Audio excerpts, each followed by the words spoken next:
Andy says nothing specific tonight. New Sophisticated is coming before Thanksgiving, and there's a new Electric Terror last week, I think. Okay, those are good things. There was. Those are specific things. Yeah, that is weird. Nothing. Here's some things. John, you posted that Electric Terror, right? Do you remember what it was about? If I call on Hell you, House. if I call on you, can you?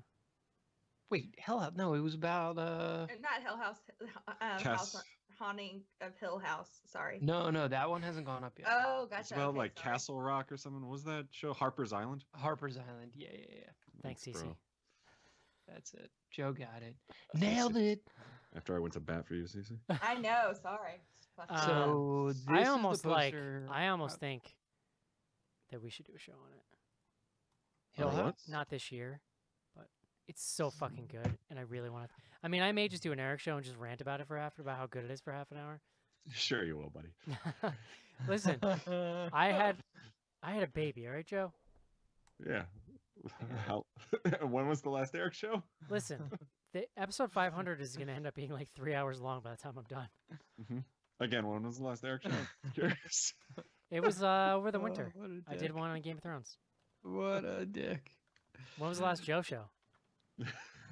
Jesus. Exactly. Actually, I can probably say the Housewives podcast I think is officially dead. Really? Oh. Yeah. We are live, by the way. Is Evan okay? Do we know if Evan's Yeah. alive?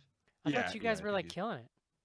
Yeah, our schedules have been kind of a nightmare, and I don't think either one of us were putting the effort into it. I don't know. We haven't, honestly, it's been very passive aggressive. We haven't even talked about it. We just haven't recorded in like a month and a half. Oh man. This will be good. Now like rumors will swirl on the internet and Evan will have to respond to them. And well, like I feel bad because people have sent in things like, "Are you guys okay?" Like, yeah. You should respond to all of them and be like, "Yeah, you should listen to my horror podcast. It's called Bloody Good Horror. Just check that out." I feel like you guys have a rabid fan base. We're going out on top. Seinfeld. You don't have to say that they have rabies. I mean, Jesus Christ. I feel like your fan base has fleas. I'm just gonna say. Walking, talking diarrhea, people. All right, so off the top, we should talk about Spooktacular. We have a date now. Yep. Okay. Yeah. Okay. Yes. Good idea. Let me write this down. And what were the 3 movies we were gonna put up for vote? Did we decide we're gonna vote or just decide on our own? No, we were gonna do a vote because we All right. So it is My Soul to Take. Bye Bye Man. Bye Bye Man. And what's the third one? One that I didn't think was gonna be that great, but I don't. I forget. It's in the email. Yeah, I'm fine. I could have fucking killed you yesterday, Schnars, and that shit. What are you talking because about? You're like, I said Prom Night. Prom Night. I said 4 times. I sent this email with like 10 movies in it, and you're like, I don't think we should put. You're like, no, we need to pick movies. I'm like, John, we already picked movies. We need to lower. You said 10. There were like 4, and no, I also don't think we should put Prom Night in the list because I'm concerned that it will beat My Soul to Take. I think it'll be boring. Well, yeah, I think agree it'll be with you. That's boring to what I'm saying, review. but I think it will be voted in ahead of My Soul to Take. Oh, really? Well, we could always just lie. What if we just did? No, they can. I think they can on. I think we Patreon. can all agree that My Soul to Take or Bye Bye Man would be fucking hilarious. So why don't we just vote on those 2? Okay. Yeah. Done. Done. All right, Done. Spooktacular. John, can I call on you for like the date and stuff? No, call on Joe. Joe. I was like this. I like when I set stuff up and then like, all right, John, you got this. No, Listen, no, Monica no, was working. Monica's working with me in episode 500, and she asked me how the pins were for the race. I had 0 idea that she helped with those pins, and then I felt really bad about it. Dude, Monica emailed me. It was like, "Hey, can we do these pins?" And I was like, "Yeah, sure. That sounds great." Yeah. So I did start sending out medals and pins to folks. So yeah, nice. Either those will be returned to me in the next couple of days, or people will start receiving them. I would if we get Did you everybody. If we get everybody covered, Joe, I would like a pin, but don't like it's not a. Oh, we have thing. tons of pins. All It's the medals we don't have enough for everyone. Yeah, so if you get around to it, just send me a couple. Yeah, I still need to send you that hat too that I never did. CC, can you vote on the end of year movies that you want to cover? Oh yeah. Damn it, Cece. How dare you, Cece? Didn't I say Cece? What did I say? Don't even bother with Suspiria, CC. John already discredited your opinion on it. What is your pizza guy think about the movies we should review this year? I should have asked him. He's so nice. I'm so happy that it was the chill guy. Yeah.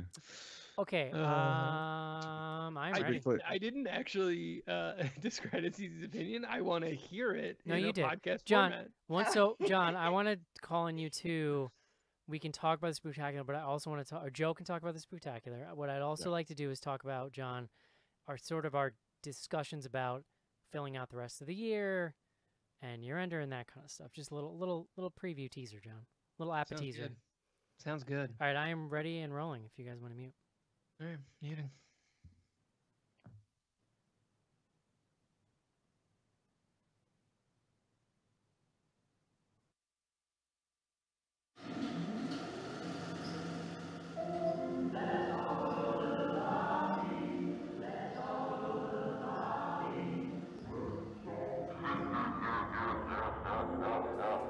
Welcome to Bloody Good Horror, covering the best and worst of the horror genre since Halloween 2007. Listener discretion is advised.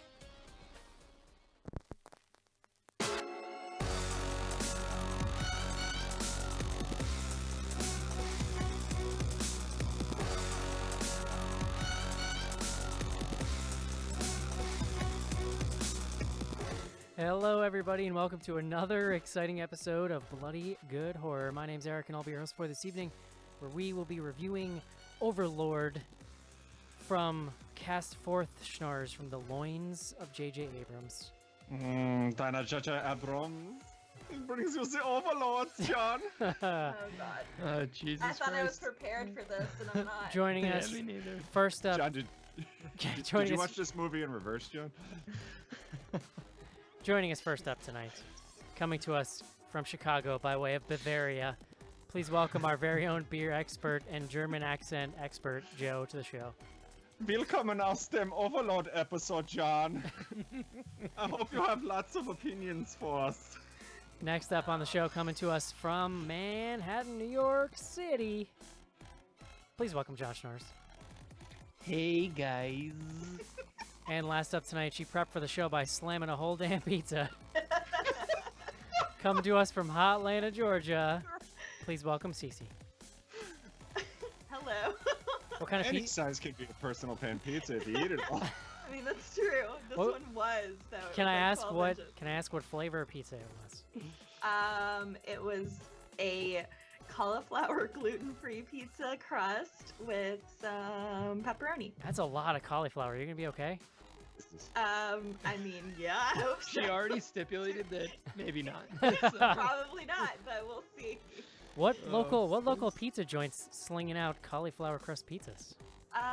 There is a place literally like a mile from my house called Urban Pie, and yeah, they have gluten-free That's amazing. cauliflower crust. I could get I down didn't with even that. know that was a thing, and someone was telling me about it the other day, and apparently it's like kind of all over the If you place. do Yeah. it right, it's good. The problem with making it is, and the problem with doing anything like that with cauliflower is, you have to press all of the water out of it, and Yeah. that is very difficult. But there's a lot of stuff now you can just get in stores and stuff. Mhm. Yeah, anytime I've tried to do stuff like that, like I've tried to make cauliflower rice, and I'm not very good at that. But yeah, Do you just you like know. chop it up like very finely? Well, yeah, but you're also supposed to like kind of strain it. Hey, and John. I don't know. Hey John, look it up on YouTube. Leslie does it really well. She has like one of those like ricers, like Cool. it's like a press almost. Yeah, Awesome. it comes out good. Yep. That's for people that have houses that, that have things called ricers. Yeah, we have a No. rule. We have a Right. rule in this house: no kitchen equipment that only does one thing. Mm-hmm. Only versatile That's- piece, because you don't have enough room. That's- I don't have enough room for like a popcorn maker. I have enough room for like Mm. a pan that I can do 20 different things in, right? Well, it also makes delicious mashed potatoes when you're making them. So Oh, that's a good. So point. look, it does two things. That's a good Yeah. point. I might actually invest in that. Joe. it doesn't take up a lot of space, John. If you weren't popping out kids every 3 weeks, you Jesus probably would have room for one. Joe, speaking of living life deliciously, Mm. we are preparing for the first in a long time Spooktacular. Yeah, And we- and it's not far off. So we decided to do this in celebration. It's not our 500th episode, but we thought because we're cracking that number, it would be good for us to finally do one of these again. So we took a vote of our Patreon fans, and we're actually going to do this one on a Friday night, which is different. We've always done them on Sunday, which I'm very excited about. So we're doing November 30th. That's 2 weeks from this Friday, just a couple weeks out. We're going to put up another vote. I think we've narrowed it down to 2 movies that we want to pick from that we thought would be a lot of fun. It's either going to be The Bye Bye Man or My Soul to Take. I don't think we've decided on a time, but I'm assuming it'll be probably around like usual showtime, like 7, 8. 8-ish probably, yeah. Like maybe like I think what we've done in the past is we'll go live at around 7:30, and then 8 will be like we play the movie, because you kind of have to got to onboard people first so that we can all like play the movie together. It doesn't really work, so you got to kind of show up early if you want to like get in on the movie streaming action. And we don't think either one of them are streaming, so you'll have to snag like a Google or Amazon rental or YouTube or whatever. Yeah, I looked up. They're only like $2-3, I think, on Amazon. So yeah, it's worth it for the material. Like I'm not gonna lie, it's interesting because it's been years since I saw My Soul to Take. I think they would both make amazing shows, but part of me just like the Bye Bye Man is so fucking stupid, and I think it might be really fun to go back to that one. Well, a lot of people haven't seen Bye Bye Man too. A lot of the folks on the show, I mean. Yeah, I'm really true. pulling for My Soul to Take. Yeah, just because I'd be happy I want with to see either one. that blind kid shimmy off the side of a house again. Related because one of the stars of Overlord stars in My Soul to Take. Oh yeah, The really mouthy like New York dude or Boston dude or whatever. John Magaro. Yeah, so he plays one of the like, because the 2 friends in that movie, remember like the main kids are both like outcast kids. Mm-hmm. He's the friend, and he at one point makes some like crazy bird costume thing. Do you remember all this? Like in school, No. he makes this like You creepy. clearly remembered He makes way this more. creepy paper mache bird costume that looks like is something Cece would own. And anyway, he's in that movie. So there you go. So that's exciting. So yeah, we'll put up the vote this week for listeners, and then probably on next week's show we'll be able to announce what the movie will be. Yeah, there you go. What else is going on? John, I am working diligently, you might say, on episode 500. I don't want to get like, I keep kind of go back and forth. I don't want to get too much into it because I kind of want people to just like take it in. But I'm getting really excited and I need somebody to talk to about it. But anybody I want to talk to, like I don't want to spoil it for them. Well, you have Monica. That's true. That's true. Monica, like BGH Superfan / historian, is my associate producer on this show, John, and she is killing it. She does spreadsheets, dare I say, almost as good as you or maybe better. Yo, I will go toe to toe any day. I don't know, man. I'm just saying. Very happy. I'm just saying. But yeah, that's really exciting. If all the stars align, that will be out sort of when it would normally come out, which would be the week after Thanksgiving sometime. Worst case scenario, I might need another week to just kind of wrap everything up, but that's kind of when to expect that. So. And then, John, we're also just kind of riding into the year ender here and coming up with our last plans. Do you want to run us through that a little bit? Yeah. It's coming up on us real fast here. So we're recording here. It's stand by. I gotta look at my calendar. The 13th of November, which really puts us at about 6 more shows. Obviously, everything the wheels will be turning for the year-end spectacular as we do every year. Looks like that's probably going to be the week after Christmas at this point. But when we back it out, we essentially are looking at 4 shows between now and then. As Eric mentioned, we're going to release episode 500 as a standalone, which means we won't really have a traditional show that week. So basically 4 shows. We're down to about 5 or 6 movies, and we're just trying to nail down exactly what exactly what that is going to look like schedule-wise. But we'll be letting everybody know, and it's all stuff that's mostly streaming at this point. We're down to a lot of Shudder, Hulu, Netflix, a lot of just interesting stuff that like didn't get big theatrical releases, but is actually looking really. There's some cool films. For sure. Oddly, it's interesting. Like we do have a list, but I'm feeling like a little better. Oddly enough, even in a year when we didn't do a ton of theatrical, I feel a little better Maybe that makes sense though, because a lot of the theatrical stuff we used to do was shit. So we would skip that, and then we're making sure we get in kind of all the streaming stuff. And now at the end of the year, we're kind of just catching up on and maybe, theatrical stuff we missed.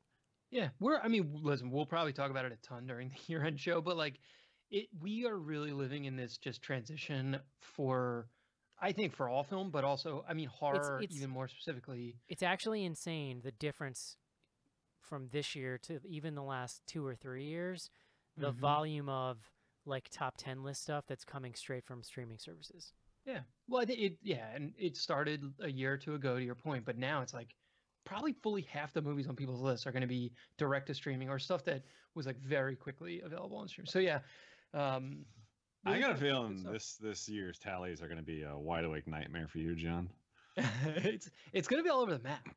I think I am having trouble putting mine together because I have the movies that I liked, but putting them in order is just I cannot figure it out. And I think a lot of people are going to be like that. I went through I've actually, there's probably, this is ridiculous, but there's probably 14 movies that I'm going to try to watch between now and December because I missed a bunch of shows. And then there's some of the smaller stuff that, if we don't get to it, I still want to try and see it. I'm going to end up with 20 movies that I could probably rank. And yeah, I've got a good 15 probably. Yeah, but I think to Joe's point, there's not a clear, I'm not coming away with there's no clear this is definitely my top of the year right now. Yeah, there's no Cabin in the Woods or for me there is. Yeah. Well. Yeah, I don't have a top one yet. So for me there is, and I pretty much knew it from the moment I saw it. So there you go. But the one I still haven't seen, the one that I haven't seen that I think is in the running is Annihilation. I'm gonna get to it before the end of the year, and Joe, might I suggest a rank as you go system? I have been doing mine as I've been doing yours. So nice. There you go. But I was looking at it today, and I still don't have a number one. I think that's my problem. I'm getting excited, John. I literally will watch a movie sometimes and be like, "This is the movie that I want to talk about in the year ender," so I'm gonna put it up really high. So there you go. I was looking at last year. You had A Dark Song as your number one film of the year. Beautiful. Yeah, it's a good movie, but it's strange. It's definitely idiosyncratic pick last year. For me, it's I don't know. We can get to it more when we actually get to the year under, but it's especially as I get older, my memory gets worse. I find if a movie has just a scene that I literally can't get out of my head, versus a really, really well-made movie that I can't really remember much from, I'm gonna rank something to me the ending of A Dark Song blew my mind, and I know everybody didn't like it, but whatever, fuck off. But that image I still can't get out of my head 2 years later, and to me that's what will boost something on my list above something else. Kong Skull Island, amazing movie, but it's kind of just 2 hours of noise.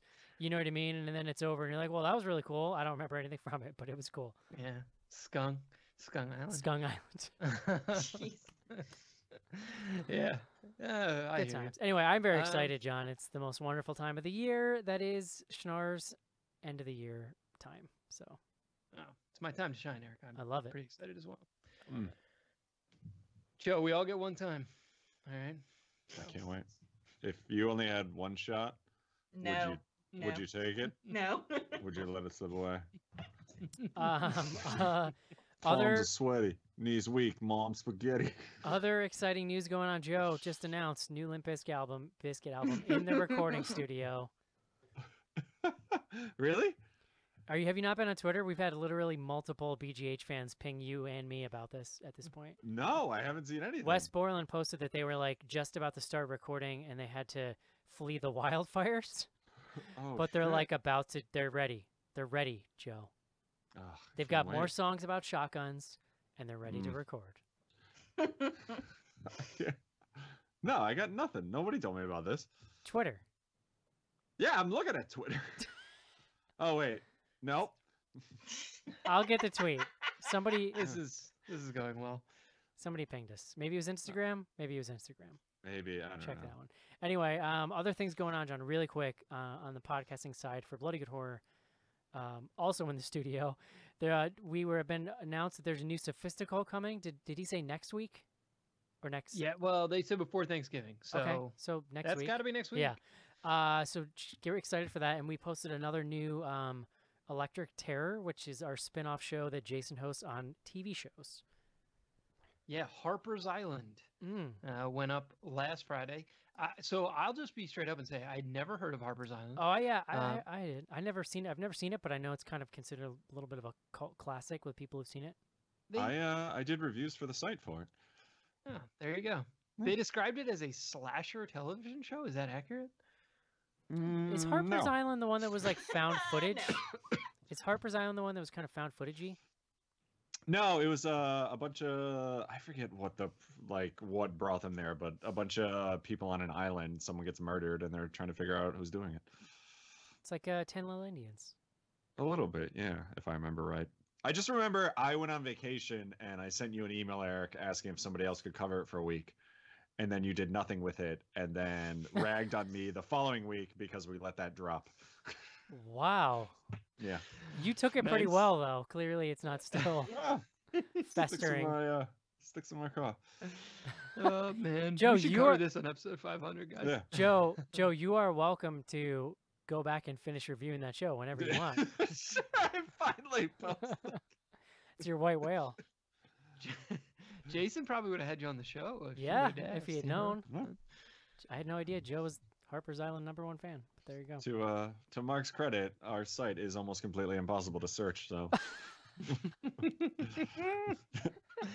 Shots fired. Oh Jesus Jesus. Christ. Wow. Okay, there we go. Joe, yes, sir. please tell us what we are drinking tonight. Beer guts. Oh man, this music has never been so fitting. Yeah, so that's a Overlord. really good point. So Overlord, a heartwarming tale of a bunch of American soldiers being dropped in the middle of France to go try and take out a Nazi satellite. Like, what do they call it? Like a radio tower? Yes, I believe it's a radio tower. So I didn't want to go German beer on this because I thought that would be cheap to, side with the axis of evil or whatever we want to call it. So That's different, but okay. I went with a saison, which is a beer that actually originated in Belgium and in France. Specifically, I think it kind of came into its own right in the French-speaking sections of Belgium. So, we're kind of on the cusp here. But the beer I picked is from the fine folks all the way up in Greensboro, Vermont. Hill Farmstead Brewery is the name of this place, and this is Arthur, which is the name of the beer. So this is a saison. These guys at Hill Farmstead, especially if you're on the East Coast, you've probably heard them because they have kind of blown up, specifically around when craft beer was kind of getting popular and Ommegangen was kind of the big, they made Belgian beers and everybody had heard about them. These guys are really known for their saisons and sort of small batches and putting out awesome beers. So if you can get your hands on this one or any of their beers, I wholeheartedly suggest it. This one is more traditional in saison style.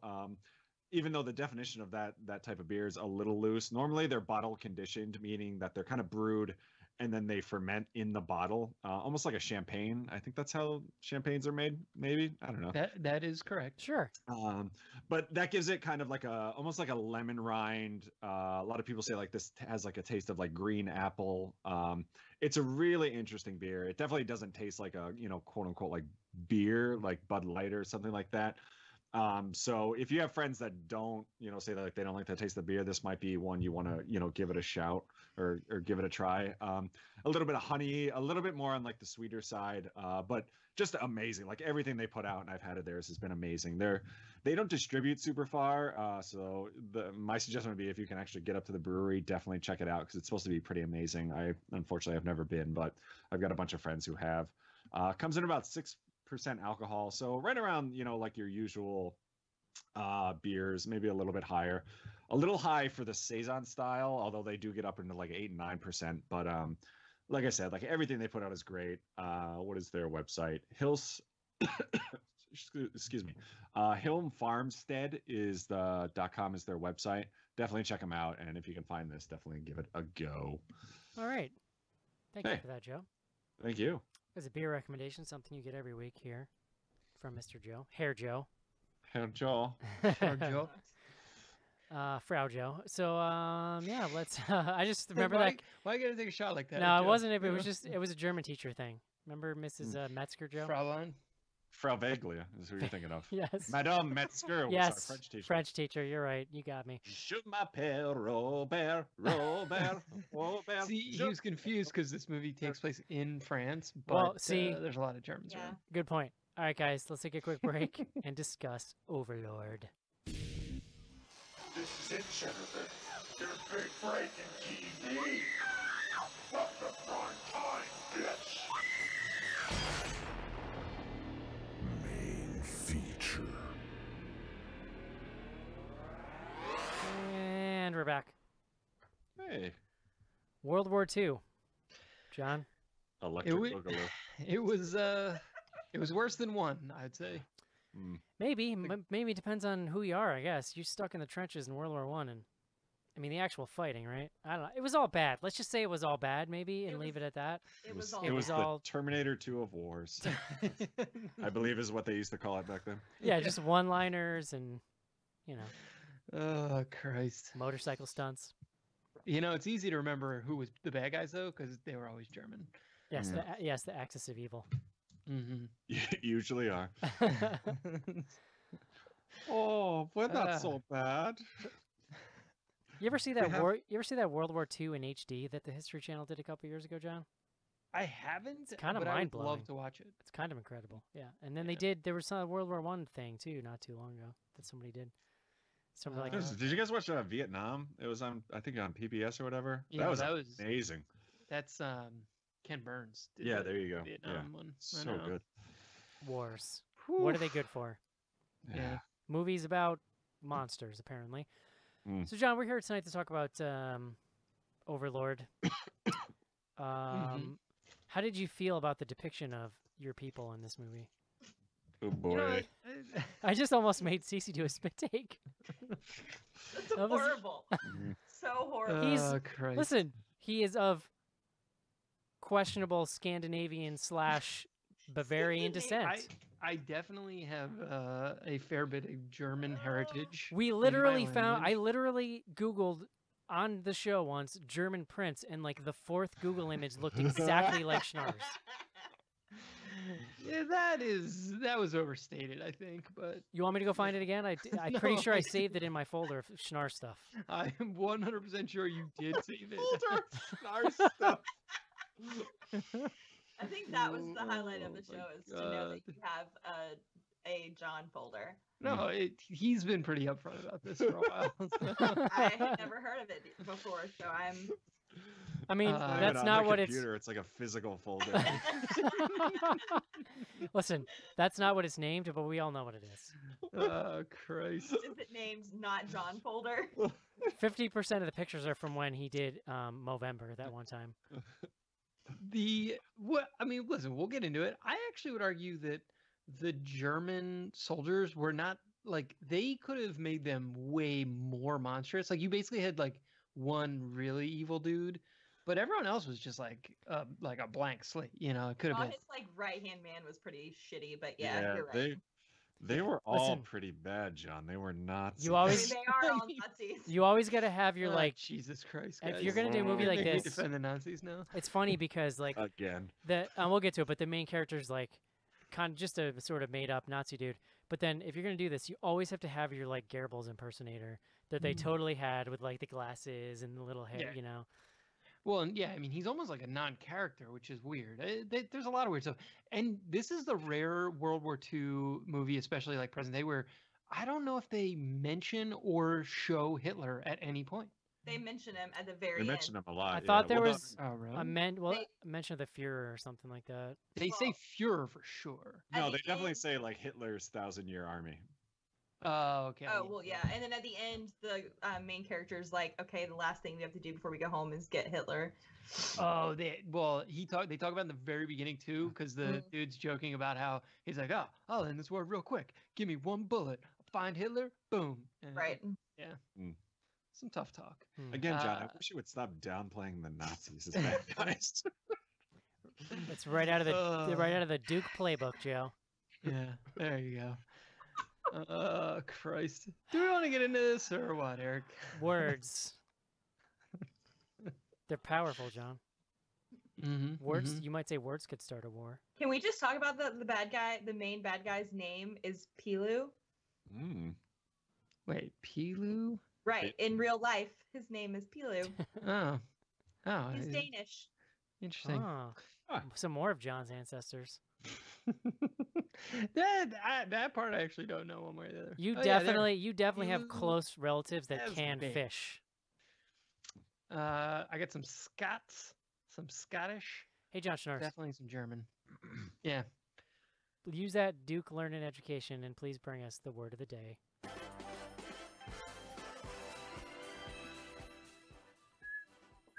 I was getting worried you'd never ask, Eric.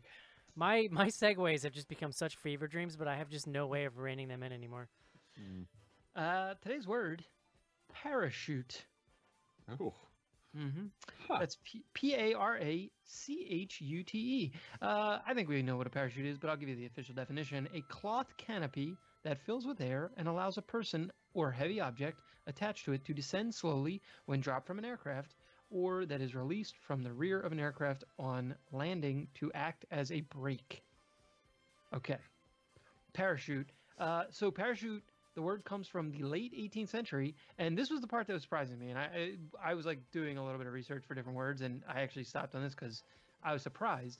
So it's actually a French word, which I like never would have guessed in a million years. Joe, how do you think you pronounce that in French? Le parachute. Oh, nice. Yeah, it's probably pretty As good. our resident language expert. Para meaning protect against, and shoot meaning to fall. There you go. Parachute. And Very nice. if you only have one, is it just called a chute? You get it, John? Parachute? Parachutes. I'm gonna just pretend I didn't hear that. John, Yes. who made this movie? What's it about? And we should pay respect to the director.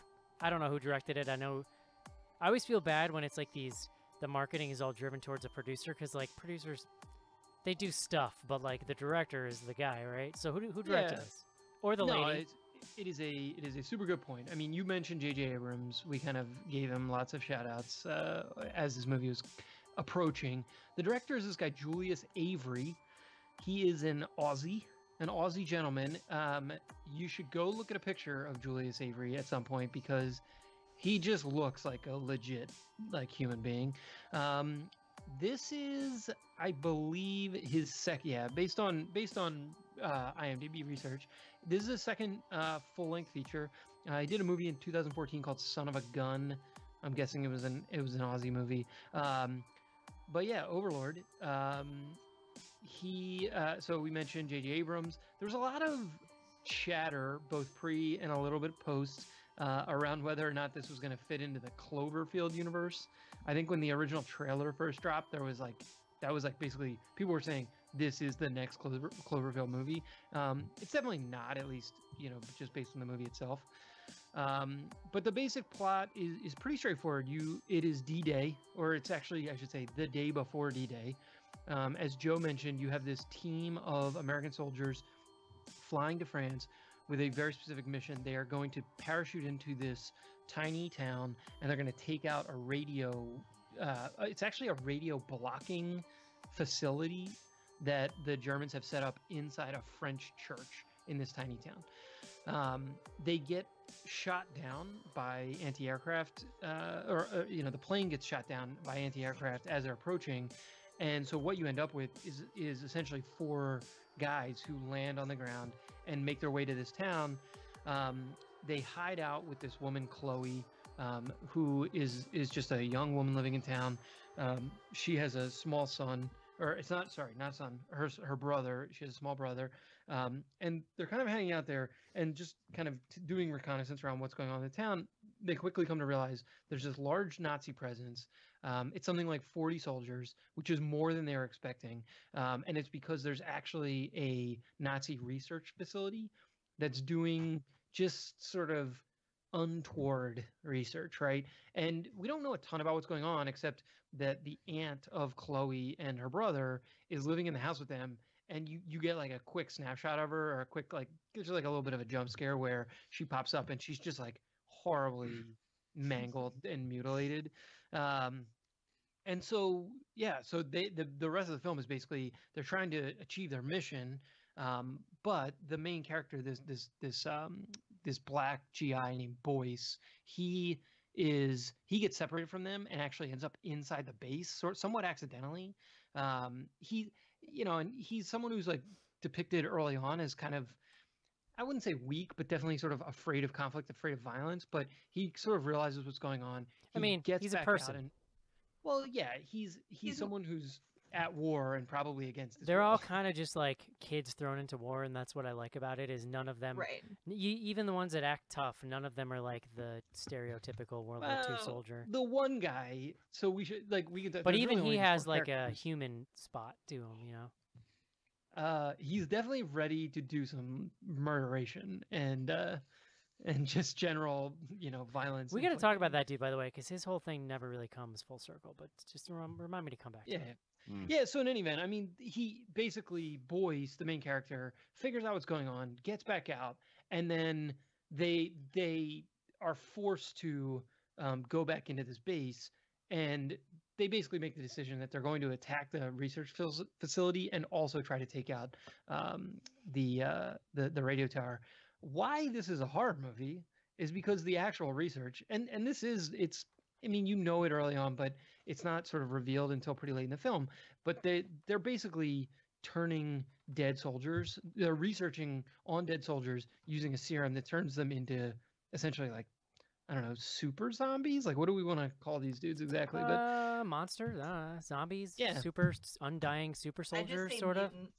They're definitely. I mean, the key, are mutated. The key that we eventually learn, and we should say, spoilers. We all like this movie. We want to talk about it a lot. There's no twist, so that's not a big deal. Yeah. But we want to talk about some of the plot stuff. So, what is eventually kind of revealed is that it makes the idea is to make the soldiers basically never dying. Like, you can kind of kill people and they'll get back up like zombies, even though they still retain.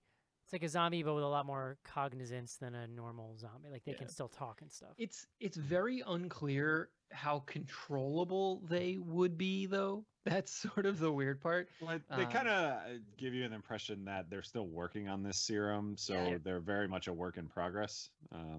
True. So yeah. Totes. Much like the Patriot robot from Tales from the Hood 2, this is still in the beta stage. They haven't even tried it on living people at this point. So right. Yes. The only other character I think that we should call out up front is essentially the sort of main bad guy. His name's Waffner. He's the ranking German officer in the facility. He kind of runs the town. So he is keeping the town secure. There is a doctor who's like doing the research in the facility, but Waffner is this guy who, as CC mentioned, played by a man named Pilu. First name Pilu. But yeah, he's like running. He's a judge, right? Like, he was a judge in the town, wasn't it? Judge Waffner, wasn't that him? Jesus Christ! Get the fuck out. So if anyone, I don't know if anyone caught this, maybe Eric, but like Judge Waffner, you get it? Yes, I got it. The actor Pilu Ozbek played Euron Greyjoy in Game of Thrones. My boy Pilu. Yeah, I did. The People's Court, I think. I did pick that up, that he was Euron Greyjoy, but he looks so different without his beard. Yeah. That you really have to like stare and be like, who is that dude? I think CC and I both agree, better with the beard. Oh, always better with the beard. Yeah. Yeah. I mean, well, I don't know. There's a lot of other stuff we can get into. But I think we can probably leave it there and, jump in. All right. Hey, Joe, what do you think? Yeah, I really like this. I went into it, I think, and John kind of mentioned this over email too, and we all kind of hinted on it. The trailer gives you the impression that this is just like full on, like 90-minute plus monster craziness going on. And you really don't get that till like closer to the end. So I was a little surprised by that, but I mean, Eric, you mentioned, and we'll talk about it, but like the first 30 minutes where they're kind of dropping into France, like it ranks up there with like a Saving Private Ryan or something as for far as sure. just like intense, It's like crazy, yeah. war scene. And even when they land, like it's still like super intense. So it's interesting. You don't really get into the horror elements until probably like an hour in of an hour and 50 movie. But it's still like super tense because they're obviously like behind enemy lines and this whole thing. And like you're constantly nervous that they're going to get picked up. And, you know, I don't want to spoil much of it, but even like the trip to the town in France is full of like all this, you know, shit kind of going on around them. So you're constantly tense. I thought it was interesting that they didn't really harp on like your stereotypical like World War II things, like John kind of alluded to, like they're Nazis, but they don't really harp on the typical Nazi aspect. Like they really focus in on the fact that these guys are making these monsters and trying to like make this crazy like superhuman army, and they're just awful human beings, but not, you know, like kind of your stereotypical World War II movie. So it had almost like this is going to sound a little weird, but like a Twilight Zone-ish sort of vibe to it, like more the Twilight Zone movie rather than like one of the old episodes. And it definitely kind of goes off the rails, isn't the right term, but it definitely takes like a turn and gets like super wacky. But I don't know. I really liked it. I ended up liking it a lot. Cece. Yeah, I mean, I definitely went in kind of expecting it to be more campy and just kind of a movie version of Wolfenstein, whatever video game that was. Stein. Sorry. I know Kyle like constantly talked about it and I was like, I don't know, dude. I don't know if that's what the movie's going to be, but I was prepared for that. And I mean, like y'all are talking about, the first 15-20 minutes of the movie, I was like gripping my seat. Like, this is crazy. I couldn't tell if this is just like an old man thing, but did this scene hurt anyone else's ears? Like, did it seem overly loud? I saw it in IMAX and I was like, why is everything shaking? So I didn't see it in IMAX, and it was totally fine. So I saw it. No, Eric mentioned it before I went in. But I saw it normal. About it. I saw it in a normal theater, and it was like literally like I'm gonna go deaf. I mean, I loved it. I thought that it was very immersive, obviously, but yeah, I mean, I'm with Joe. Like, I was not expecting basically a war movie, but I really liked the route that it took. Like, I thought that, you know, it kind of focused more on the like real life horrors of war, and then by the time it kind of gets even more bizarre, I mean, because it's very real that the Nazis were doing these types of experiments. So by the time that happens, you're just like, oh God, okay, at least like we know like what's going to happen at this point. So I loved it. I talked about it all night afterwards. So yeah. John. Yeah, I also really like this a lot. I would say I went in with really high expectations because you all had seen it ahead of me. Because I texted Joel at like midnight telling you how good it was. You did. But at the same time, like I had been pretty hyped for this because the trailers I can't remember, they came out, it was like a big trailer drop. It had the AC/DC song like in the trailer. Yeah. The whole thing was just like, you know, pretty wild. And so I was keyed up for it. And I think, as you all mentioned, it has great energy, and it's just this really strong propulsive narrative, right? So like from the minute they get dropped into France, there are a couple of slower moments when like people are talking to each other and shit like that, but otherwise it is just like nonstop action. It's like World War II, almost like spy movie. Like that's like the like least exciting part of it, and then it gets into like just like actual action movie and war movie. I mean, it just does all kinds of crazy shit.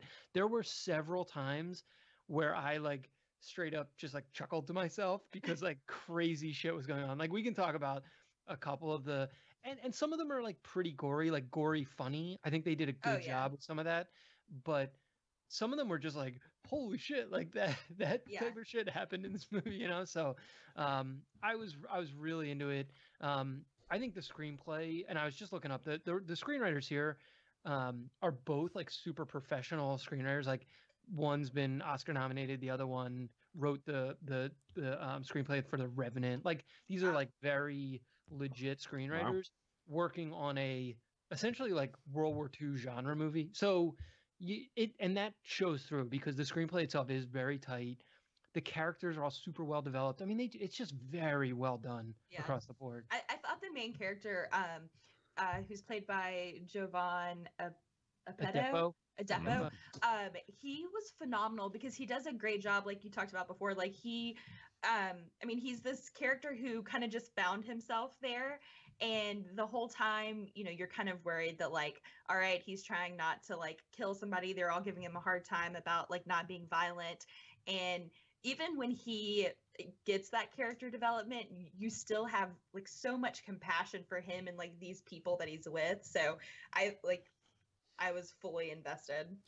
Yeah, I mean, like John was saying, this trailer dropped. I wasn't anticipating this. I don't think I knew anything about it until the trailer dropped. And it is a sick trailer. Like, I think maybe the best trailer of the year in terms of just getting you hyped up for something that I had no idea about beforehand. It was over and I was like, oh, what the fuck was that? Like, that's crazy. And then, of course, you see J.J. Abrams' name at the end and the expectations go up. And I loved this movie. It is, like, as John is describing, there is a crazy amount of genre bending happening here. What's really cool about it is, if you lop off that opening scene, the opening scene to me like ranks up there with like classic war movies that I've seen as far as just putting you in this scene. It's like once the shit goes down, and even like this kind of moment where the plane actually goes down and he has to jump out, and like the shit they do visually in that scene of him falling is just unbelievable. I've never seen anything like that with like the spinning. Yeah, it was crazy. It was mind blowing, and like the bombs were so like, and the sound systems are so good now. It felt and sounded to me like the concussive when you're watching fireworks live and those big booms happen. You like feel in your chest, like that's what the bomb sounded like, and it was seriously like I feel like I'm gonna have PTSD when this scene is over. But if you lop that off, the rest of the movie could have been shot for like $10 million in the 80s, and it would have been like this really fun, low budget, lo-fi monster movie. It's like John said, kind of like a spy thing. It almost reminds me of some of those like low budget 70s kind of caper war movies in a way.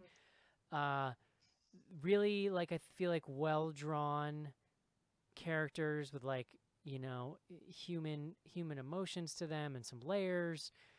And the monster stuff is great. A lot of practical monster stuff. I do want to talk about the science a little bit because it's funny. Besides the fact that they really missed out on an opportunity to make the serum green, they're already cribbing Reanimator like hard in this movie. So just make it green, dude. Everybody wants it to be green. Don't. Why you got to resist it? That's all I'm saying. This was based on a true story, I think. Yeah. But no, it's absolutely fantastic. Like if I have a complaint, I think that first scene amps you up so hard, and then even the next half an hour is great. Like with them in the woods, and then they're in the town, and they run into the girl and all that stuff. But then once you're settled at the house, I feel like there's maybe about 20 minutes that just feel. The middle of the film is just kind of weirdly paced. Like the main dude, ends up in the laboratory really early, and I was like, really? Is he just gonna be there? Because the 90% of the trailer is shit happening in that lab. So when he shows up really early, I just kept thinking, oh, is the whole movie going to be just him trying to escape? But then 10 minutes later, he does escape, and you're like, okay, so we're just not going to be in the lab for a while? And then you're not in the lab for like another half an hour. I don't know. It's not a problem, but you kind of just have to understand and be ready for it, that like the middle of the film is maybe not what you were sold from the trailer. But it's still compelling. It's still good. Yeah. But it slowed down for me. I think that's part of and I don't want to call it a problem, but like the trailer definitely set this up as just like monsters running around chasing these soldiers, and that's not really what this movie is. Like I said before, like it takes like a good hour to like hour and 15 before you even get a glimpse of like any sort of monster craziness kind of going on. Like for the most part, it's these guys in this house trying to hide out from the Nazis, you know, kind of plotting out how they're going to go and blow up this tower. It's good though. I I don't mean, know, it's I like mean, I kinda- it's tense. Like those scenes are Yeah. tense because they're so well set up visually. I mean, I kind of compared it to Inglorious Bastards. Like, it didn't really bother me, the pacing in the middle. Like, it was kind of a reprieve, like from going, Yeah. you know, full throttle to like, you know what's going to happen at the end of the movie if you're obviously not seeing any mutants during the middle. So it was kind of like, okay, I can chuckle a few times to myself at these lame jokes, and then, you know. I really like the way they did the reveal on the mutants. So the main character, Boyce, when he sneaks back out of the facility, he takes a vial with him, and then when they're back at the house, they have this moment where one of the soldiers essentially gets killed by a Nazi that they're holding hostage. Yada yada yada. It's the main bad guy Nazi. And so, like, in his like desperation and kind of grief at like watching his friend be killed, he reanimates him. And so instead of it being a Nazi sort of zombie thing that they're like first tangling with, it's actually them watching their own friend turn Which into was one of these. That so scene- freaking gnarly. that Like, scene it was- amazing. That scene was fantastic. Like the whole setup of Yeah. him dying, and then what's really interesting about that scene is it's where the film takes a hard turn, because for the last 45 minutes, it's been aside from the other guy being kind of in the church and stuff, or I keep calling it a church, in the like lab, it's been like pretty It realistic. is a church. It's in the bottom. Yeah, of the it is church. a Yeah, church. it's been a pretty realistic and like down to earth movie for a while at that point. But then it's like literally a hard right turn. It's like bam, this guy shoots up, and everybody goes, like everybody kind of does the same thing. The audience does. You're like, what the fuck? And was it's so but it's well also done, it's too. also But yeah, it was phenomenal. it's also because really it's- funny. That scene, it builds on itself. Where Yeah. Yeah. he sits up and he's kind of, they're like, oh, cool, you're alive now. This is Yeah. great. And then he's like, I'm kind of not feeling great. Yeah, he and just then like his muscles quickly start to- deteriorates. But it's and then also his, it's also like, really neck gets all crazy. it's also really funny. yeah, it Yeah. is really good. Yeah. Well, yeah, because Which talks to how great the actors are. Like, that could have been a really cheesy moment, but like you have so much like empathy for these characters, and that, you know, they've developed this family in such a, you know, trying time, that when it starts happening, you're like, oh, I can see why this is funny, but it's also terrifying, and it, you know, it's Well, it also gives you kind of like this false hope, because for a second there, I thought they were going to have this guy on their side, and there was going to be kind of this battle of like the monsters. And then like the way they progressively make it worse, where like he starts to get like these veins, and you're like, oh boy, like things aren't going well. And then like it just completely goes batshit, and like he's got shit coming out of his head. Like it was just so well done the way that they paced that entire scene. And then the third act really just like it really just turns into an 80s monster movie in a lot of ways. Like, Mhm. and there's a lot of practical effects. It's obviously, I'm sure, augmented by CGI, but there's a lot of stuff that just looked straight up practical to me. That scene, like the first one where the gal, I forget her name in the movie, but she Chloe. kind of Mathilde.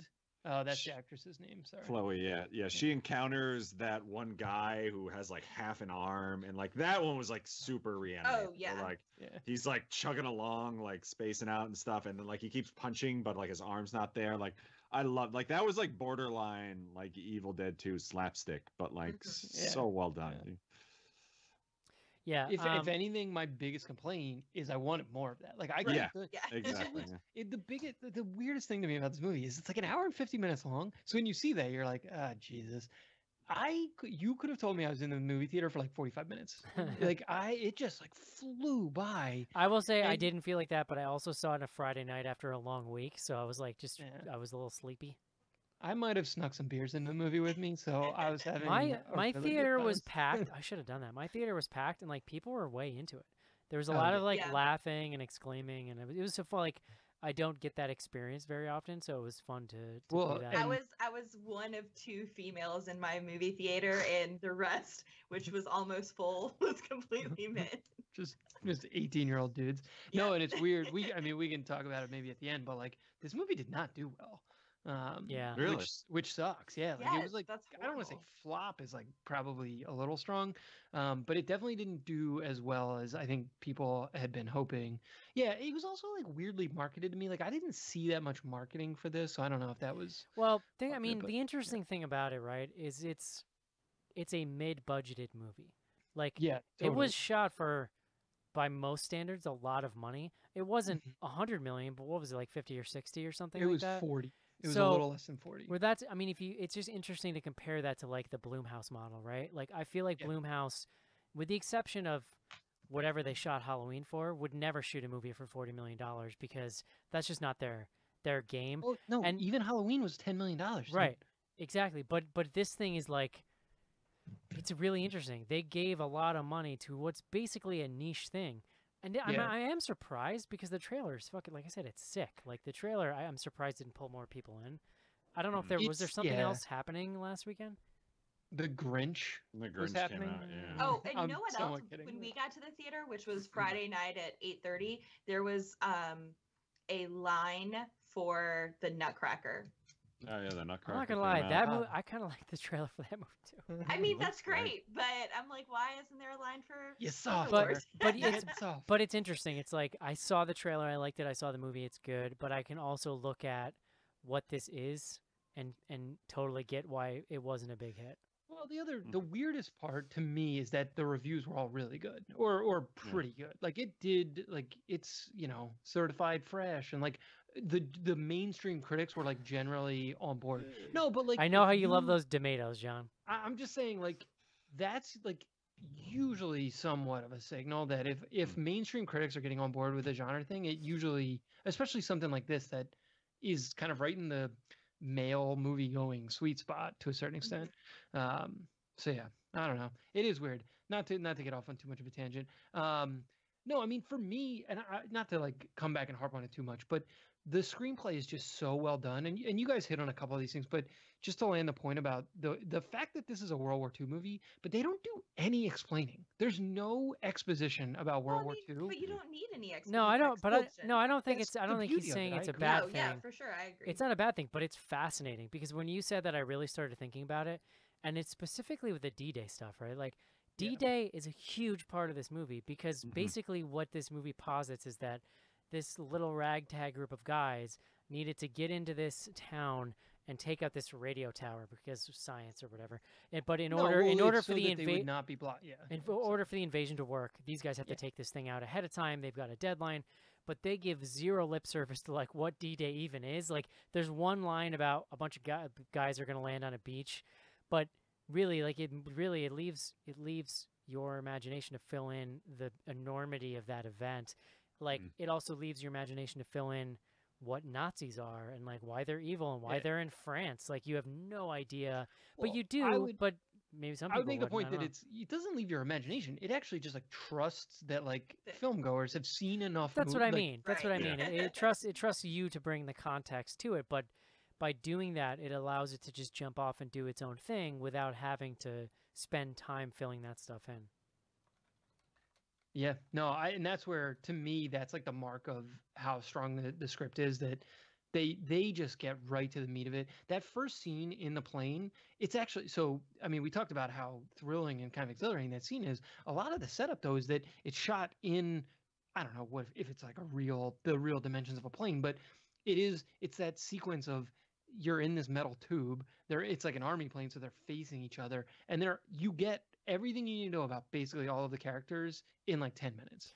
It's so tense too because you've seen the trailer, so you know where it's going, but it takes Yeah. a while to get there, like in a good way, like almost like the Thing-esque build-up of tension as you're Yeah. waiting for it Even to that, happen. like the plane is like slowly being like ripped to shreds around them. So like Yeah.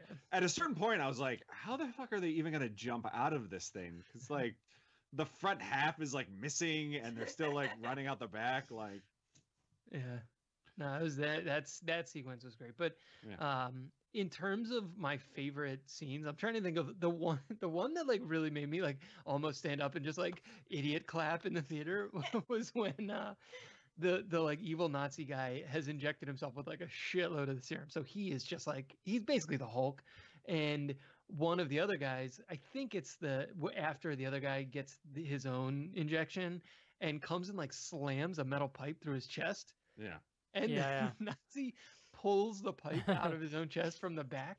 Oh man, I was going nuts. That and the guy unhooking himself from the hook. Oh my my, yeah. god. Yeah. That was pretty Yeah. brutal. That Those was two, I brutal. was really in. That was brutal and ridiculous because of how Yes. impossible that would be. You know what's funny? This movie got me. This movie got me with maybe like the most effective jump scare all year that I've had. Oh yeah. And that was, but I don't know if this is gonna be the same one, but it was when they're in the house at first and the mother is there and he like looks See, back in yeah. her eyeballs in the doorway. Yeah. I legit jumped in my seat. Like I was like, oh, Yeah. but it's so telegraphed. I don't know how I didn't see it coming. Yeah. Yeah, it's like the door's cracked open. You keep hearing yeah. noises. The guy walks over. It's like again, like there's what little, do you think was gonna happen? there's definitely little things to me that are like unclear about this movie that you can kind of pick at. Like it's, why would the mother, if the mother was being experimented on, like why It was wouldn't it's the aunt. It's the Wha- aunt. Yeah. whatever? But why wouldn't she have been in the facility? Like I don't Well, understand why how is she she just. alive too? Well, because Yeah. I mean, basically, like the main Nazi is using Chloe as like a hookup, and is that is a very like generous way of no. He's raping her, but Okay. I'm saying he's using her as a hookup. She is definitely not complicit in this whatsoever. Like it's a horrible thing that's happening to her. But what I'm saying is that he's using like her family against her. So I took it as that she's having to live with, see what I did to your aunt. So if you don't keep having this unconsensual relationship with me, I'll do it to you and your brother. So It's also the thing, and maybe Eric, I don't know if you're gonna go here, but like the thing that was sort of unclear is like where the serum came from, because it's like yeah, they kept saying Dude, it's under their underground, It and I is- didn't understand It is that. straight up. It is straight up some nonsense, like a cure for wellness. It's like that level of silly science bullshit Well, yeah, they said it's like oil like flowing under the town. That's just Yeah. always Yeah. been there. Like, that somehow Well, gets and- filtered through a human in a sack. But yeah. that's the thing that a lot of people I think have been saying could be tied into the Cloverfield universe, is that this town was like had this serum underneath it. In any event, no, but maybe the aunt had been turned into a mutant like before the Nazis got there, and that's how they learned about the serum. I don't know. to Cece's point, like I got the impression that they were kind of using her as a bargaining chip with Chloe. Like Yeah. they said, like he said, "I'll give you your aunt back if you know Right. we go steady or whatever you want to call it." Ooh. Yeah. But like Nope. after like a couple weeks, I'd be like, you know what, just take her back. Like I'm good. Like He's really good in this Yeah. movie. Like the Euron Greyjoy is really good in Oh this my movie. And God. he's just so yeah, good. he's great. He's so good Very at being a villain, and he's just chewing scenery, and it's really great. yeah, I do want to talk about John because like we brought it up over email, and I feel like I just like it's important for posterity to bring this up. But you talk about how it lets the audience fill in certain things. It didn't like bother me, but I just found it interesting that in a movie about World War II, where your lead is a black male character who like not only that but has like I would call them romantic overtones with this white French like female lead, that race is never addressed in the movie. And I'm not saying it needs to be, right? But I just like my point that I was making over email today is like I find it hard to believe that even though I know there were like lots of black people in the military in World War II, but like he's with all these guys. I'm just gonna say, John, like white people during this time were super racist for starters. The Americans, Oh, okay, Yeah. The Let baseline alone- was very high level. Yeah. Let we're alone- not known for our greatness. let alone the actual Nazis, of which there are in this movie, who like their whole platform is based on like the master race. So like it's fascinating to me that they didn't even pay lip service to it. There's never like a joke either way to try to break the tension on it, or like even a serious storyline on it. And I didn't need it, but it's weird, and it made me think that maybe the script just like didn't make any mention of the race of the character. They cast a black guy and we're like, well, we're not going to rewrite it. But there's just something that feels a little weird about it to me. I mean, I Yeah. can understand that, but I mean, if that's how it happened, like if they cast the actor and not based on race, like I mean, I think it's great because I wouldn't want to see that movie with any other lead actor. Like he was phenomenal in 100. it, and like Yeah. I mean, but I thought that too, like because I thought that when they were working on like building the relationship between he and Chloe, like I was expecting there to be like more undertones, especially because the Nazi is he basically stops the Nazi from in the process of raping her. So Well, I thought that there would be more of like a confrontation about that. I feel but because I feel like there's actually scenes where like there was the natural opening for the conversation to be right, brought up, yeah. and like characters would almost stop and look at each other and be like, "That's all I have to say right now." You know what I mean? Like I feel like they were walking right up to the edge of it and then stopping. Yeah. Yeah, I did not appreciate the point you were making about it over email, but you're totally right that it's completely unremarked upon, which I just like. I mean, whatever. I didn't like it. We're living in like modern times, but in the context of that film, in the 40s, and even in the military, and then especially with the Nazis, yeah, it's not.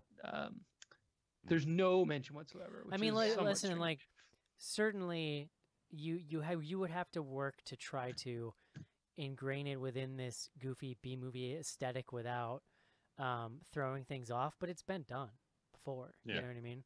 I Like mean, I don't know, in to fact, me, in like, fact, if you I- made this movie in the 80s, it would have been super racist just because of the 80s. Yeah. That's the 80s, yeah. I mean, to that point, like in my head, I kept thinking like maybe the reason they're not doing it is because it's been done so many times. Like Yeah, that too. the same thing where they didn't explain World War II and D-Day and that whole thing. Like they just kind of skipped over because it's like it's been rehashed so many times. Like why bother at this point?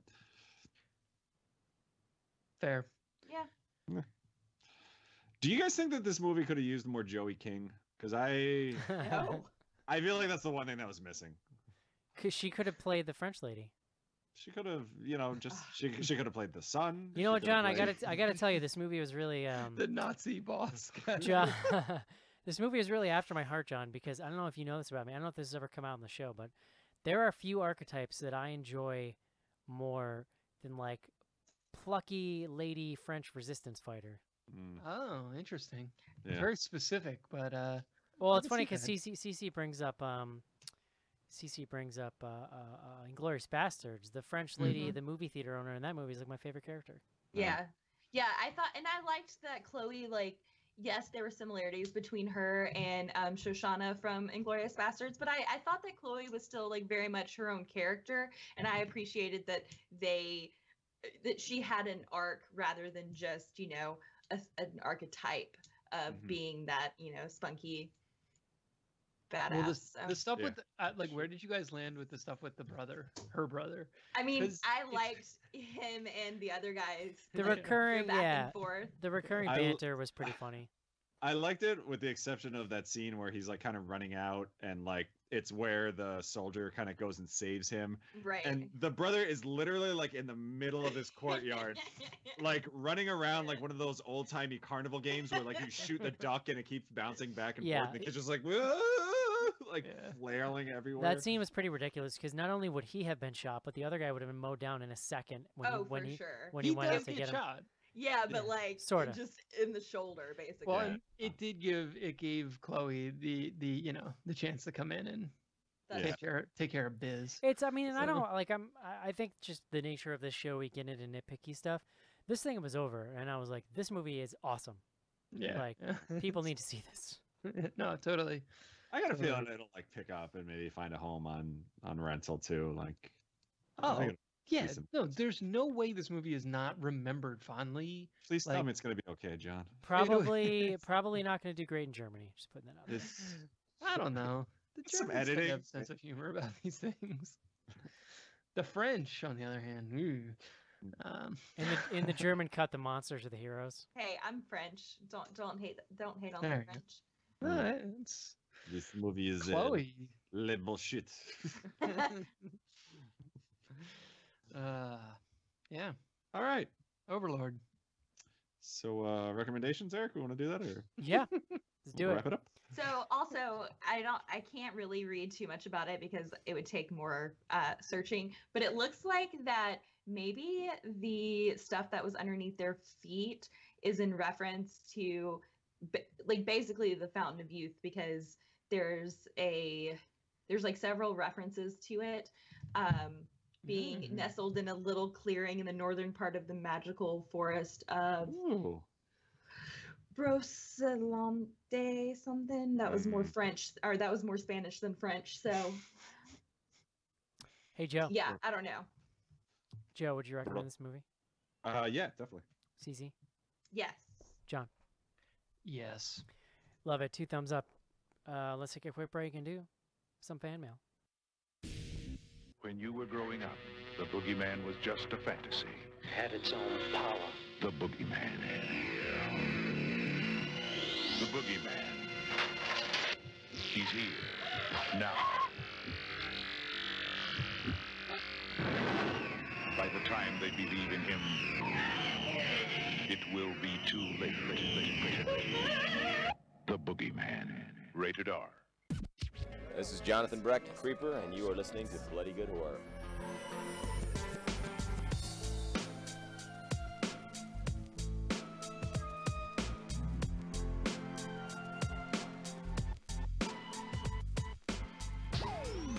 Send your emails to info@bloodygoodhorror.com or hit us up on Twitter at BGHorror with the hashtag AskBGH. And don't forget to pick up back episodes of the show at podcast.bloodygoodhorror.com.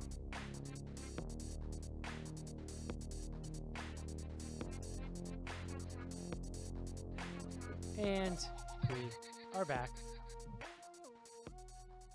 info@bloodygoodhorror.com is the email address. No email this week, but I'm sure we have tweets, John. We do have some tweets. We also have a dog that may or may not be mauling one of the podcasters. He's a sweet boy. So we monitor a couple of hashtags here, Bloody Good Horror. First one, hashtag BGH Classics. These are some of our favorite quotes and comments, jokes, Potables. potables from past episodes brought to us by our listeners. The first 2 come to us from Joe at Baseball Joe. The first one is a Joe quote. It's weird that you have time to rewatch the shows, but not time for the podcast, John. I don't know what shows I was rewatching, but the episode is 362 Blood Glacier. The next one, also from that Baseball Joe, John, I'm assuming you called me John in this quote. This is an important question. Is your mom hot? That's Eric. And then Joe says, just post a picture and we'll decide. I want to know why Eric's never already met your mom. That's a great question. I mean, I've actually met Eric's mom. That's true. I think on multiple A occasions. couple times, yeah. Yeah, I mean, my parents, they're around. If you swing through Media, Pennsylvania at any time, they'll be happy to. They're meet and around. chat with you. I think they think that I just made up the whole podcast thing, and so that it would be cool if actually they met someone who was on the show with me at some point. Dude, your parents, I've never told my parents about this podcast. What? Oh no, they know about it. For My real? mom's actually, my Joe, mom's for pretty down real? with horror. Actually, she'll watch a horror movie. In her day. Joe. Yeah. Dude, my parents are way beyond podcasts and they still have a VCR with a flicking 12 o'clock on it. I'm sure. I'm not even going to begin to try and explain this. Yeah, I feel like- Eric's gonna send them an anonymous letter to their house. Yeah, no, I mean, my parents definitely know about it, obviously. But, there's definitely that. I think it's a lot of just them trying to wrap their heads around the fact that people listen to it. Leslie and I met online, and I still have not told them that. They think we met in Hoboken at some bar. I've never told them the story of how we actually met. Well, I mean, great. you had to have met her somewhere at some point, so yeah. It was probably a bar. Yeah, it was probably a bar. Oh Christ! Joe's parents really are. They're like characters on this podcast. Is how I think of them. So.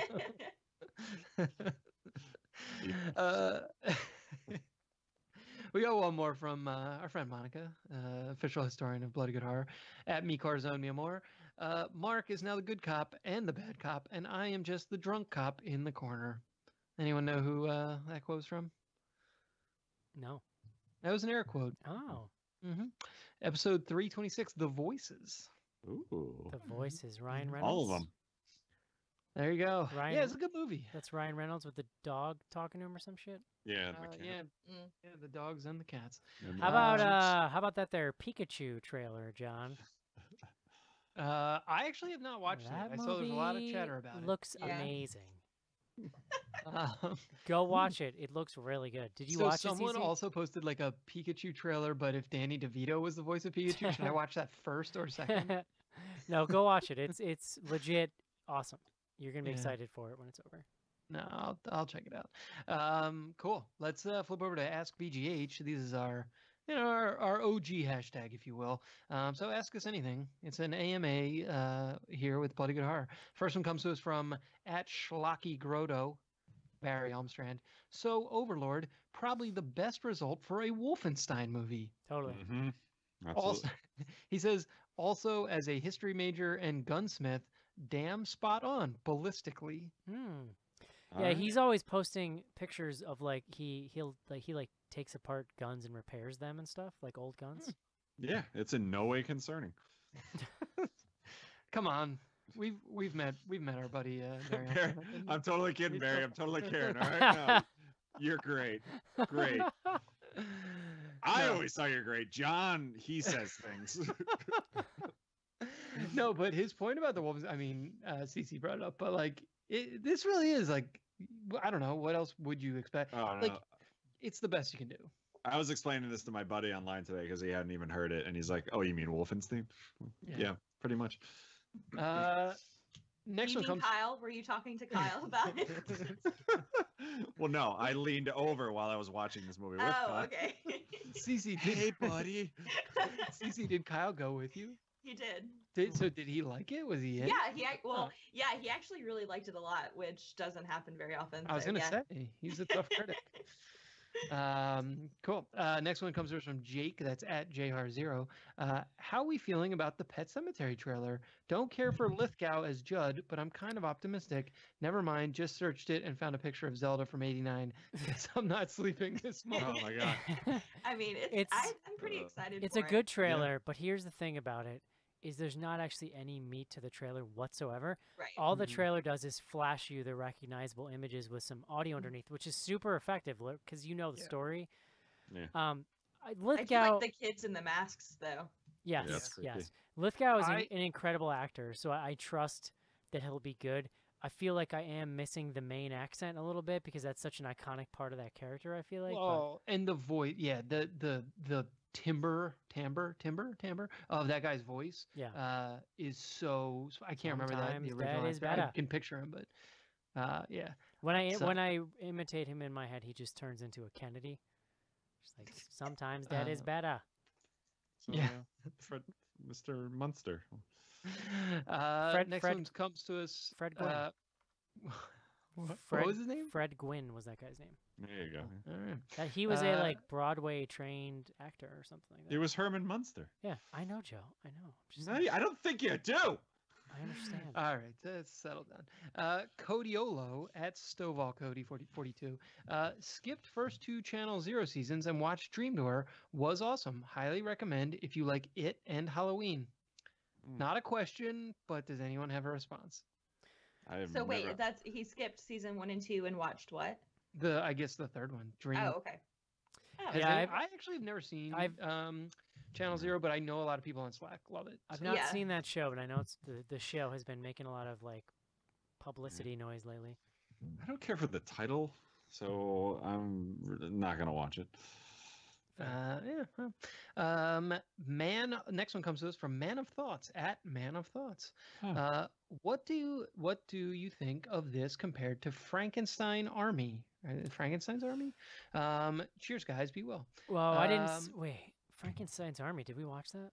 I don't think I haven't seen it. I'm pretty sure we discussed the trailer. We didn't watch it for the show. Now, can we talk about it in comparison to that Aaron Eckhart Frankenstein movie? Oh boy, which I don't remember the name of. I Frankenstein or something like that? Yes. Yeah. That is correct. Oh, Frankenstein's Army looks kind of bonkers. Yeah. We have not seen. I have not seen that one, so no comment. Jenna @Zombie Wasabi. Favorite zombie movies? Mine is a toss-up between Day of the Dead and Dead Alive. My all-time favorite is Day of the Dead. It's like, it's just so good. I don't know. I still really like 28 Days Later. I know it's contemporary, but I mean, it's totally appropriate to like contemporary things. That movie's also like 12 years old. That's a good point. It's like it's not I- contemporary anymore. Yeah. I never get tired of Return of the Living Dead. Oh, Like, yeah. that is always a fun watch. Agreed. Dead Alive is my number one, but Return of the Living Dead is also Dead amazing. Alive, yeah, I think Return of the Living Dead is up there with me, probably tied with Day of the Dead. Dead Alive is too disgusting for me. It's an amazing movie, but like, I never think to myself, I would love to watch that custard scene right now. So like, I never watch the movie because it's disgusting. Dude, it's so crazy. Vile. That movie. It's so crazy. I love it. Custard is disgusting to me. Just Yeah, the word is exactly. like nauseating. And then when you like shoot pus into it, I'm like, Oh man. Like you there's so much say crazy the shit in word that Dead movie. Alive and I instantly feel nauseous. yeah. That's exactly where I go to, the custard scene for sure. Like that's the first thing that pops in my It's head. funny because I think of him using the lawnmower to just like fucking No. Go Yeah, but ham in on order to get zombies? to that scene, you got to get through the custard scene first. Yeah. Well, And, no, like now that you say it, I'm thinking about it. It's like old a- it's like people a- it's eating like a pudding gauntlet. is disgusting. Like, Yeah. You got to run the gauntlet to get to that lawnmower scene, John. That's sort of the point, but all right. Old people eating anything is disgusting. Oh my God. This is I don't want to get off on a tangent, but one time at a I'm line, going to. we were in line for a buffet in Vegas the first time Leslie and I went there, and Leslie made us leave because we were standing there and we saw an old man eating chicken and like the skin was like hanging. She made us get out of line and leave, and we couldn't eat there because it was just like old people eating things is disgusting. Like you should never see them. That's why. What are you gonna do, Joe, in I like know, 30 you're gonna be years? old. Well, You're- I'll be one of them, but like that's why like they have early bird specials because they put old people at that time, so you don't have to watch them eat. And like that's why they put them into homes. Like nothing against like Greatest Generation, whatever, but like watching them eat is just vile. Well, so, like, how are you 400 and Kyle gonna feed each other is what I need to know. Like, do I need to like give him one of those like Four- chips to Like go old with? people, like TV trays, and you watch it while eating TV. So you stare at the TV and you don't see the disgusting person next to you. 498 episodes, and we're still learning things about Joe. Holy shit.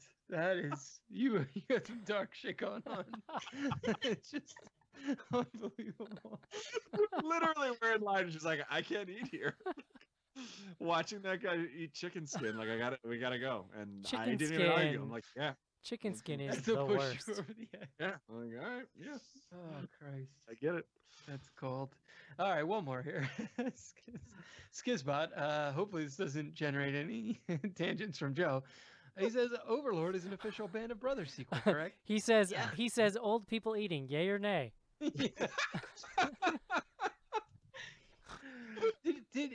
Serious question. Have you guys seen Band of Brothers? Because that is a pretty legit show No, from the old I HBO. I have not. If you are interested in World War II related things, Band of Brothers is a must watch. I would say I'm not sure that I would say that. that's fair. Yeah, I mean you don't. If they have come to, along, but it's pretty good. I'll watch it. But All right, God damn it, that's all we got. I'm just picturing like senior Joe, like eating and disgusting himself and getting angry about it while he's eating because he finds himself so disgusting. Oh, And if, just this, like- if there's a beer in the room and I catch myself, like Just this over. circle of self-loathing that just leaves him jumping out a window. they're like their teeth, they can see through their skin, like it's. Ugh. Oh my god.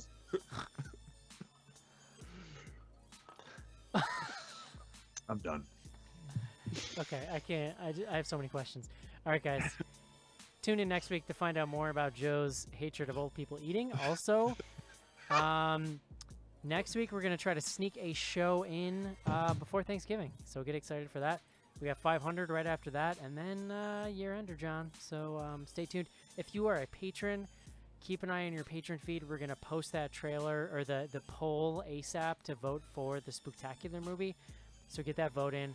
Joe, make sure to set only one vote per person this time, please. Has thought that happened in everybody the votes past? for Yeah, both. last time we fucked that up, and then people were voting a bunch. Oh, well. It's a thing you have to check, I think. I mean, at the end of the day, we're just gonna pick the movie we want to watch, anyways. That's fine. All right, guys, it's gonna do it for Overlord. Hope you enjoyed the show. We'll talk to you next week. See you. Bye. Goodbye, everybody. Bye bye.